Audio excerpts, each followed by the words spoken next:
प्यारे बच्चों, स्वागत है आप सभी का मेरे YouTube channel Hindi study with Akhilesh में। आशा करता हूं कि आप सभी स्वस्थ होंगे। आज की चर्चा का विषय है आपकी पाठ्य पुस्तक स्वाति हिंदी विशिष्ट के पद्य खंड का पाठ 2। पाठ का नाम है वात्सल्य और स्नेह। इसका पहला शीर्षक है सूर के बाल कृष्ण। कवि हैं सूरदास जी। पिछले वीडियो में हमने इसके 2 पदों की व्याख्या के संदर्भ में चर्चा की थी। आज हम आगे के शेष 2 पदों की व्याख्या सुनेंगे। बच्चों, वीडियो को लास्ट तक देखिएगा। चलिए हम सबसे पहले शब्दार्थ देख लेते हैं। दाऊ बलदाऊ, खिजायो चिढ़ाया, मोसो मुझसे, जायो जन्म देना, रिस के गुस्से से, तात पिता, लखी देख कर रीझ है प्रसन्न होना, चबाई चुगलखोर या झूठा, जनमत जन्म से ही, धूत धूर्त, गोधन गायों के रूप में संपत्ति, सौगंध। चलिए बच्चों, अब हम इसकी पंक्तिबद्ध रूप से व्याख्या सुन लेते हैं। बालक कृष्ण माता यशोदा से बलदाऊ की शिकायत करते हुए कहते हैं कि मैया मोही दाऊ बहुत खिजायो। मैया, मुझे बलदाऊ भैया बहुत चिढ़ाते हैं। मोसो कहत मोल को लीनो, तो हिजा सुमति कब जायो। मुझसे कहते हैं कि तुझे यशोदा माता ने जन्म कब दिया है, तुझे तो मोल लिया गया है। बालक कृष्ण माता यशोदा से शिकायत करते हुए कहते हैं कि मैया, मुझे बलदाऊ भैया बहुत चिढ़ाते हैं। वे मुझसे कहते हैं कि तुझे माता यशोदा ने जन्म कब दिया है, तुझे तो मोल लिया गया है। कहा कहो यही रिस के मारे, खेला न हो नहीं जात। क्या बताऊं मैया, मैं इसी क्रोध के कारण खेलने भी नहीं जाता हूँ। पुनि पुनि कहत कौन है माता, को है तुम रोतात। वे बार बार मुझसे कहते हैं कि तुम्हारे माता और पिता कौन हैं। गोरे नंद जसोदा गोरी, तुम कत श्याम शरीर। और वे मेरे सामने तर्क रखते हैं कि यशोदा और नंद बाबा ये दोनों ही गौरवर्ण वाले हैं और तुम्हारा शरीर तो श्यामले रंग का है। ऐसा माना जाता है कि गौरवर्ण वाले माता पिता की संतान भी गौरवर्ण की ही होती है। इसी कारण बलदाऊ श्री कृष्ण के समक्ष ऐसा तर्क रखते हैं जिससे वे इसे काट ना पाए। आगे कहते हैं कृष्ण कि चुटकी दे दे हसत ग्वाल सब सिखाए देत बलबीर।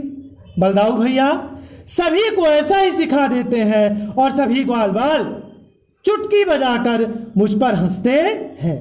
बलदाऊ भैया सबको ऐसा कहने के लिए सिखा देते हैं और सभी ग्वाल बाल मुझ पर चुटकी बजाते हुए हंसते हैं। तू मोही को मारन सीखी, दाऊ कबहू न खींचे। मैया, तू मुझे ही मारना जानती है, बलदाऊ भैया को कभी भी कुछ नहीं कहती है। बालक कृष्ण कहते हैं कि मैया, तू मुझे ही मारना जानती है, बलदाऊ भैया को कभी भी कुछ नहीं कहती है।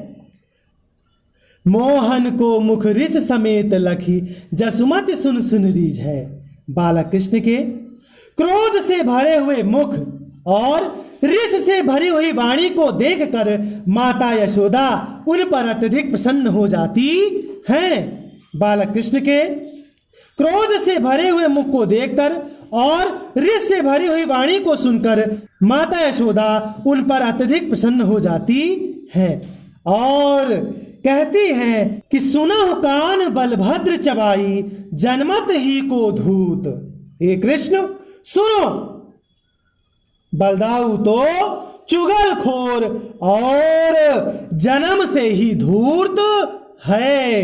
हे कृष्ण सुनो, बलदाऊ तो चुगलखोर और जन्म से ही धूर्त है। सूर श्याम मुँह गोधन की सौ, हो माता तू पूत।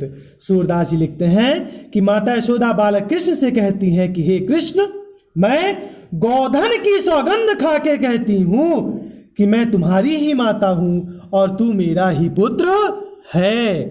सूरदास जी लिखते हैं कि माता यशोदा कहती हैं कि हे कृष्ण, मैं गोधन की सौगंध खा के कहती हूं कि मैं ही तुम्हारी माता हूं और तू मेरा ही पुत्र है। चलिए दोस्तों, अब इसका संकेत देख लेते हैं। संकेत कैसे लिखेंगे इसका? सबसे पहले प्रारंभ के दो शब्द अर्थात मया मोही, इसके बाद अंतिम दो शब्द तू पूत। मया मोही डैश लगाने के बाद तू पूत। इसका संदर्भ क्या होगा? संदर्भ सुनते हैं। प्रस्तुत पद हमारी पाठ्य पुस्तक स्वाति से वात्सल्य और स्नेह नामक पाठ के सूर के बालकृष्ण नामक शीर्षक से लिया गया है, जिसके कवि सूरदास जी हैं। इसका प्रसंग सुन लेते हैं। प्रसंग क्या होगा? प्रस्तुत पद में बालक कृष्ण माता यशोदा से बलदाऊ के द्वारा भिन्न भिन्न प्रकार से चिढ़ाए जाने की शिकायत करते हैं। प्रस्तुत पद में बालक कृष्ण माता यशोदा से बलदाऊ के द्वारा भिन्न भिन्न प्रकार से चिढ़ाए जाने की शिकायत करते हैं। चलिए अब इसकी हम पूरी व्याख्या सुन लेते हैं। बालक कृष्ण माता यशोदा से बलदाऊ की शिकायत करते हुए कहते हैं कि मैया, मुझे बलदाऊ भैया बहुत चिढ़ाते हैं। वे मुझसे कहते हैं कि तुम्हें यशोदा माता ने जन्म कब दिया है? तुम्हें तो मोल लिया गया है। क्या बताऊं मैया, इसी क्रोध के कारण मैं खेलने भी नहीं जाता हूं। वे मुझसे बार बार कहते हैं कि तुम्हारे माता और पिता कौन हैं, क्योंकि नंद और यशोदा माता तो गौर वर्ण वाले हैं और तुम्हारा शरीर सांवले रंग का है। ऐसा माना जाता है कि गौर वर्ण वाले माता पिता की संतान भी गौर वर्ण की ही होती है। इसी कारण बलदाऊ बालक कृष्ण के समक्ष ऐसा तर्क रखते हैं जिससे वे इसे काट ना सके। बालक कृष्ण आगे कहते हैं कि दाऊ भैया सबको ऐसा ही कहने के लिए सिखा देते हैं और सभी ग्वाल बाल चुटकी बजाकर मुझ पर हंसते हैं। वे आगे कहते हैं कि मैया, तू मुझे ही मारना जानती है, बलदाऊ भैया को कभी भी कुछ नहीं कहती है। बालक कृष्ण के क्रोध से भरे हुए मुख और रिस से भरी हुई वाणी को सुनकर माता यशोदा उन पर अत्यधिक प्रसन्न हो जाती हैं और उनसे कहती हैं कि हे कृष्ण सुनो, बलदाऊ तो चुगलखोर और जन्म से ही धूर्त है। सूरदास जी लिखते हैं कि माता यशोदा बालक कृष्ण से कहती हैं कि हे कृष्ण, मैं गोधन की सौगंध खा के कहती हूं कि मैं तुम्हारी ही माता हूं और तू मेरा ही पुत्र है। ठीक है बच्चों, चलिए अब इसका हम विशेष देख लेते हैं। विशेष क्या होगा? पहला विशेष, सरल सहज ब्रज भाषा का प्रयोग किया गया है। दूसरा, वात्सल्य रस का प्रयोग किया गया है। तीसरा, अनुप्रास अलंकार का प्रयोग किया गया है। पूनी पूनी सुनि सुनि में पुनरुक्ति प्रकाश अलंकार का प्रयोग किया गया है। चलिए बच्चों, अब हम अगले पद की व्याख्या पर चर्चा करते हैं। सबसे पहले इसका हम शब्दार्थ सुनेंगे। ढोटा पुत्र, ले आई ले आना, कर हाथ, गह गाढ़े जोर से पकड़कर, साटी पीटने की डंडी, वेग शीघ्रतापूर्वक, ब्रज लरिका ब्रज के ग्वाल बाल, मुखबाई मुख फैलाकर। आइए अब हम इसकी पंक्तिबद्ध रूप से व्याख्या सुन लेते हैं। सूरदास जी लिखते हैं, मोह देखत जसुमत तेरे ढोटा, अब ही माटी खाई। कुछ ग्वाल बाल माता यशोदा से बालक कृष्ण की शिकायत करते हुए कहते हैं कि मैया, हमने अभी देखा है कि तेरा पुत्र कृष्ण मिट्टी खा रहा था। मैया यशोदा, हमने अभी देखा है कि तेरा पुत्र कृष्ण मिट्टी खा रहा था। यह सुनिकै ऋषि कर उठी धाई, बाह पकड़ी ले आई। यह सुनकर माता यशोदा क्रोध के कारण उठती हैं और बालक कृष्ण की बाह पकड़कर ले आती हैं। यह सुनकर माता यशोदा क्रोध के कारण उठती हैं और बालक कृष्ण की बाह पकड़कर ले आती हैं। इन कर सो भज गही गाढ़े, करिक कर लीन्हे साटी। इन हाथों से कहीं बालक कृष्ण छूट ना जाए, इसलिए एक हाथ से उन्हें जोर से पकड़ लिया और कर लीने साटी, और एक हाथ में उन्हें मारने के लिए डंडी उठा ली। उनके हाथों से बालक कृष्ण छूट ना जाए, इसलिए माता यशोदा ने एक हाथ से उनकी बाह को जोर से पकड़ लिया और एक हाथ में उन्हें मारने के लिए डंडी उठा ली। मारती हो तो ही अबही कन्हैया, वेग न उगिलो माटी। और कृष्ण से कहती हैं कि हे कृष्ण, शीघ्रता पूर्वक अपने मुख से मिट्टी को उगल दो, अन्यथा मारती हो तो ही अबही, अन्यथा मैं तुझे अभी मारूंगी।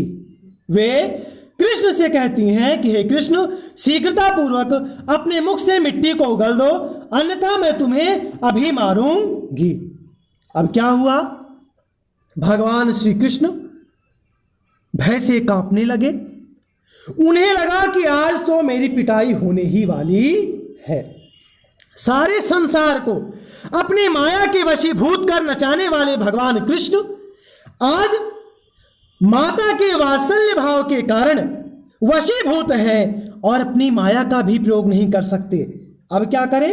तो अब उन्होंने अपनी मोहिनी सूरत और वाणी का उपयोग किया और क्या कहते हैं? कहते हैं कि ब्रज लरिका सब तेरे आगे झूठी कहत बनाई। ए मैया, ये सभी ग्वाल बाल तेरे सामने झूठी बातें कह रहे हैं। मेरे कहे नहीं तू मानती, दिखरावो मुख बाई। मैं जानता हूं कि तू मेरा कहना नहीं मानेगी, इसलिए मैं अपना मुख फैलाकर तुझे दिखा देता हूं कि मैंने मिट्टी खाई है कि नहीं। चले बच्चों, अब हम इसका संकेत देख लेते हैं। संकेत कैसे लिखेंगे? मोह देखत, इसके बाद पद के अंतिम दो शब्द मुख बाई। मोह देखत डैश लगाने के बाद मुख बाई। इसका संदर्भ पहले वाले पद की तरह अर्थात पूर्ववत ही रहेगा। प्रसंग बदल जाएगा। प्रसंग सुनते हैं। प्रस्तुत पद में ग्वाल बालों के द्वारा माता यशोदा से कृष्ण के मिट्टी खाने की शिकायत किए जाने पर उनके कृष्ण पर खींचने की स्थिति का वर्णन किया गया है। प्रस्तुत पद में ग्वाल बालों के द्वारा माता यशोदा से कृष्ण के मिट्टी खाने की शिकायत किए जाने पर उनके कृष्ण पर खींचने की स्थिति का वर्णन किया गया है। चलिए अब हम इसकी पूरी व्याख्या सुन लेते हैं।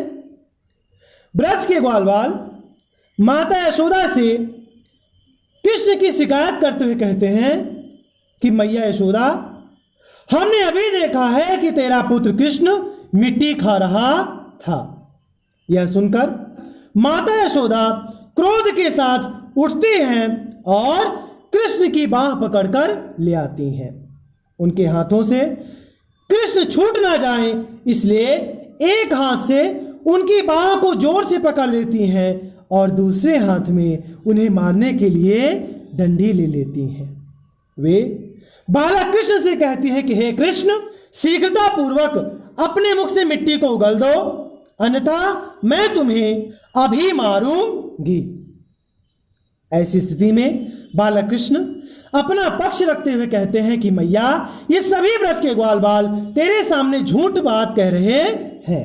मैया, ये सभी ब्रज के ग्वाल बाल तेरे सामने झूठी बातें कह रहे हैं। मैं जानता हूं कि तू मेरा कहना नहीं मानेगी, इसलिए मैं अपना मुख फैलाकर दिखाई देता हूं कि मैंने मिट्टी खाई है कि नहीं। इसलिए मैं अपना मुख फैलाकर दिखाई देता हूं कि मैंने मिट्टी खाई है कि नहीं। चलिए बच्चों, अब हम इसका विशेष देख लेते हैं। पहला विशेष क्या होगा? सरल सहज ब्रजभाषा का प्रयोग। दूसरा, वासल रस का प्रयोग। अलंकार देख लेते हैं। कर सो भज गही गाढ़े, करिक कर लीने साटी। कावर्ण की आवृत्ति हो रही है, गावर्ण की आवृत्ति हो रही है, अर्थात यहां पर अनुप्रास अलंकार का प्रयोग किया गया है। बहुत बहुत धन्यवाद बच्चों। आशा करता हूं कि आपको मेरा आज का ये वीडियो पसंद आया होगा। अगर आपको मेरा वीडियो पसंद है तो मेरे वीडियो को लाइक करिए, मेरे चैनल को सब्सक्राइब करिए। मिलते हैं हम अगले वीडियो में, तब तक के लिए आप सभी को राम राम।